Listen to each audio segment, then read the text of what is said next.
Welcome back. It's the fifth Sunday of Lent. Yes, you heard me. Fifth Sunday of Lent already. Next Sunday is Palm Sunday. We're on day 27, I think. Yeah, Lent is almost gone. I hope you're enjoying it. And if it hasn't been the kind of Lent you wanted, you still have time. You can start this week. One day of good Lent is better than none at all. So welcome. Now let's get started. As always, I like to begin with a story, a very interesting story. On this Sunday, I will read the long story, the long gospel of the story of the raising of Lazarus from the tomb. So years ago, a pastor visited a man in the hospital, and this pastor happened to be a hospital chaplain. And the man he was visiting hadn't been to church in decades. The man said something to the priest that he would never forget. And this was what he said. He looked at the priest and he said, "I believe in God, but I have kept him locked out of one room in my life." And then the pastor looked at him and said, "Why is that? What happened?" Apparently what happened to this man was that years earlier he had made a decision that really hurt someone deeply, someone he loved. And he couldn't just shake off the guilt. The guilt stayed with him. So then from that, he felt shame, and then he just ran away from this person. And according to him, from then on, he imagined his soul like a house with so many rooms. And he said to himself, and he said to God, God could enter the living room, he could enter the kitchen, but there's just one door that stays unlocked. And he kept God out of that room for over 30 years. The pastor finally said to him, after listening to his story, he said, "You know, this is Lent, right?" And he said, "Yes, I know, Father." And he said, "Do you know what Lent is?" And he said, "No." And the priest said to him, "Lent is when Jesus stands at that same locked door, that door you've locked him out of for 30 years, and he stays there and he keeps knocking for 30 years. And suddenly the man began to cry. Because for the first time in his life, he realized something. And what did he realize? The stark reality that Jesus wasn't afraid of what was behind that door in the room that he locked. You listened to today's gospel reading, you heard those words from Jesus. "Lazarus, come out."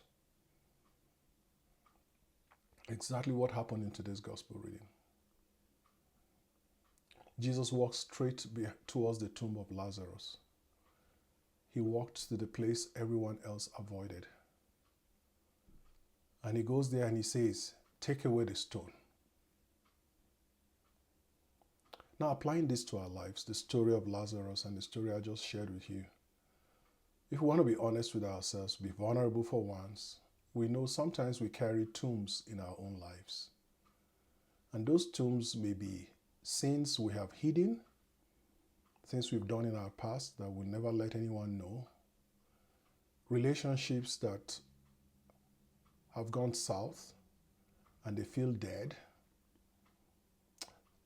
things that have been done to us in relationships, grief that lingers from losses, different kinds of losses, resentment from apologies from hurts that never came, and sometimes guilt we have locked away for years, and the shame that keeps us away. And like Martha in today's gospel reading, we sometimes think, when we find Jesus knocking at the door, we think like Martha, and we say those words that Martha said. "Lord, it is too late." We say words like, "I guess this is my cross, I have to live with it. This is dying with me." But Jesus still says, and he's saying that to you right now as you listen to me, "Take away the stone," he says. And once the stone is taken away, the next thing Jesus says is, "Lazarus, come out." He brings you out of that room, that same room that man locked himself in for 30 years and would not let Jesus in. And in today's gospel reading, once he said, "Lazarus, come out," the dead man walks out of the tomb. still wrapped in burial clothes. And then what was the next thing Jesus said? Unbind him and let him go. Resentments keep us in a cage. Guilt keeps us in a cage. Shame keeps us in a cage. A feeling of inadequacy keeps us in a cage. And we just cannot be the best version of ourselves. We try so hard, but we just can't. Because we're imprisoned in this cage. But all Jesus is asking us to do is just take away the stone and I will do the rest. And then he says, come out of that cage. He alone has the power to bring you out. And then he says, unbind him and let him go. Unbind him means there is someone who is keeping you bound. And like Father John Ricardo reminds us, the rescue project, that person that keeps us bound is the devil, is the enemy. And unbinding him is exactly what Jesus wants to do in our lives, each one of us. He calls us today and always out of the tomb we have been living in. The tomb of sin, the tomb of shame, a tomb of lack of joy and despair. And like we're reminded in the rescue project, Jesus is not afraid of our messiness. Actually, that's why he came. He came to clean it up. So as I come to the end of my homily today, I'd like to challenge you that as we move closer to Easter, next week is Easter, can you this week just imagine Jesus standing in front of whatever stone is covering your heart? It could be the stone of guilt, shame, sin, unforgiveness, resentment. Imagine Jesus standing in front of that room, in front of that stone, and hear him call out your name as he called Lazarus. And he says to you, John, come out. Fred, come out. Jacqueline, come out. Jean, come out, he says. And this week is a very special week in our parish.